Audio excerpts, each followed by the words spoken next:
Every single gym that I know of that pays their staff, whether they're full-time or part-time, has less turnover than gyms that do not pay their staff.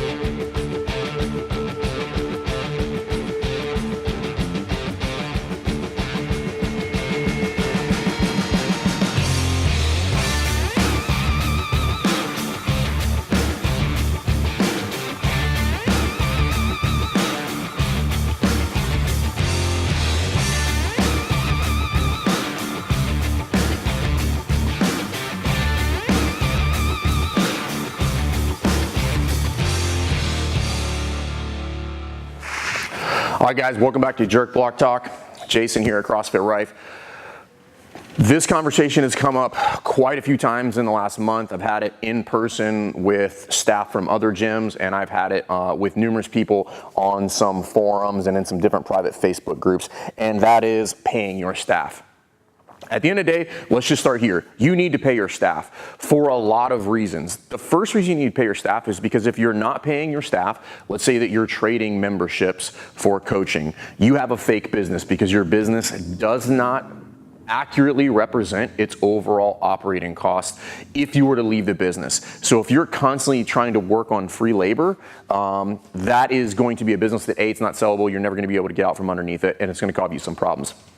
The other thing that paying your staff is going to help you with is every single gym that I know of that pays their staff, whether they're full-time or part-time, has less turnover than gyms that do not pay their staff. If you have high turnover rate within your gym, that's going to be a problem for you long-term, and what you're probably going to see is that turnover of your staff probably coincides with turnover of your members. Again, not always, but that's generally how it works.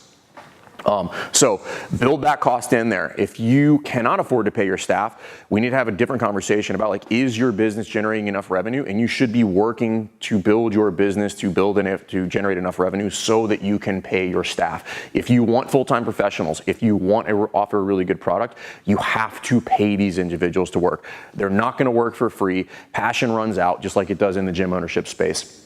So there's two major models that people are going to work off of, and this kind of depends on what the coach is doing for you. But there's hours worked, and this can have an hourly rate as well.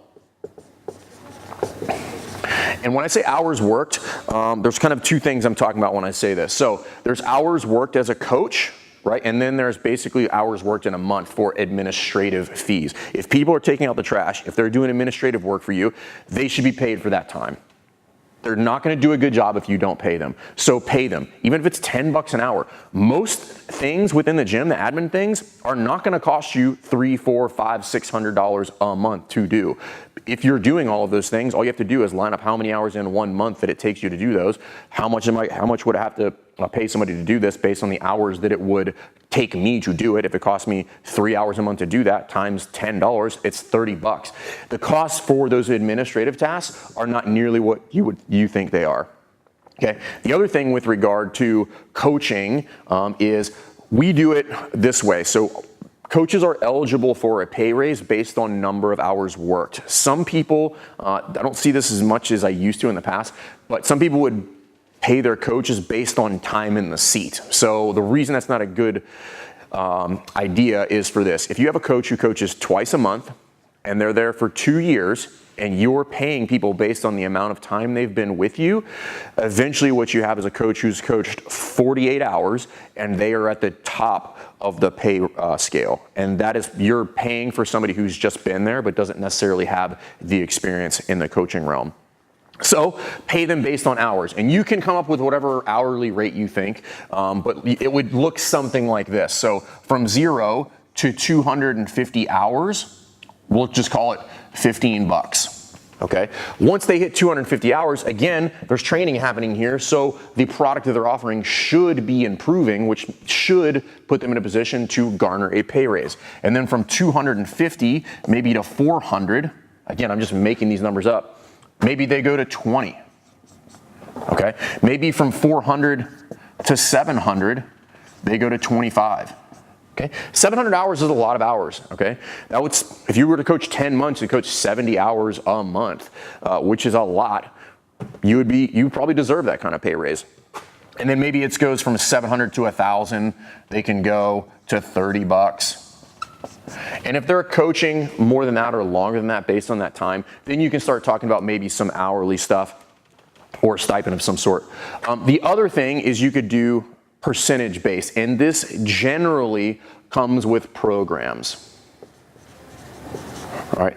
Now, the model that's out there, largely because of Chris Cooper, and I agree with this on most scenarios, is 4 nights. Right. Now, so I've talked about 4 nights before in the past, but 4 nights comes out to 44%, just call it 45%. The reason that model exists is because it basically is guaranteeing that the business takes away a 30% profit margin. Now, when you're starting off and you're making this agreement with people, this is a good model, okay? It's a good model because it makes sure that you are the one who's providing basically the clientele base, all of the equipment, the environment, all the utilities, everything. You need to take home something because you've taken a lot of that risk, right? So that 44% is for the coach.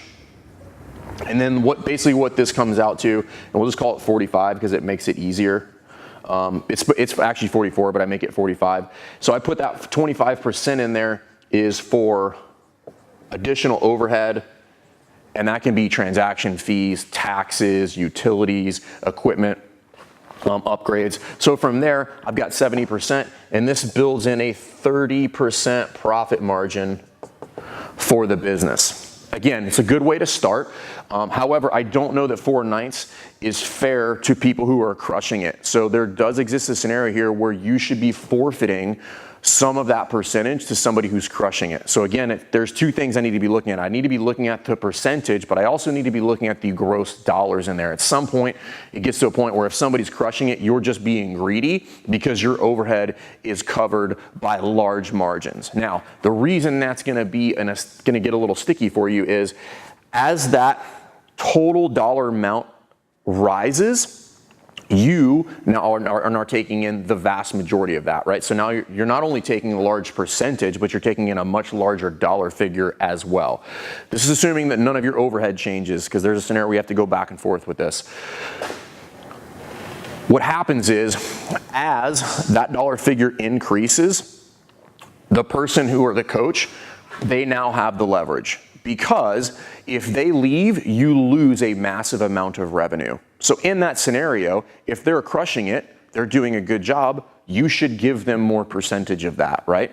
So if I start giving them 5%, 2%, 7% here and there, they're starting to take a larger percentage. I'm still covering my overhead because the total gross amount of dollars that I'm getting is still covering my overhead. But now me as the owner, I have the leverage there by forfeiting the percentage, because if they walk away, they have more to lose than if they stay with me. So you want to make an incentive based, and you want to make an incentive based such that they stay because you provide a good environment where they don't have to worry about most of the administrative fees. You cover all of the booking software and all of the back end information, all of the taxes and all that stuff's covered.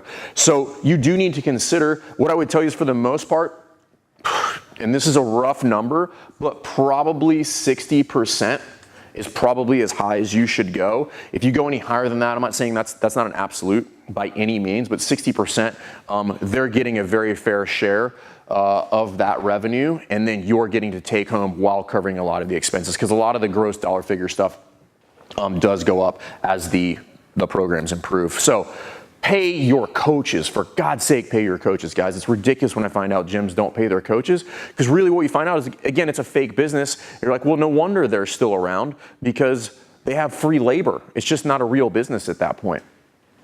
So again, 2 ways to do that, but then some different ways to consider it. When you do the hourly rate for the coaches, this is making sure that you're paying for time in the seat, not time at your establishment, right? This is hours worked, and this is for a program that you're gonna help somebody build, and then as it improves, you should be forfeiting more percentage so that they're incentivized to stay and not leave. But again, just a couple things to think about. I had a couple conversations about this in the past. And then, yeah, we'll do another video on like how to incentivize coaches for certifications and other credentials and stuff too. But if you guys like this content, please subscribe to the YouTube channel. We'll see you next time. See ya.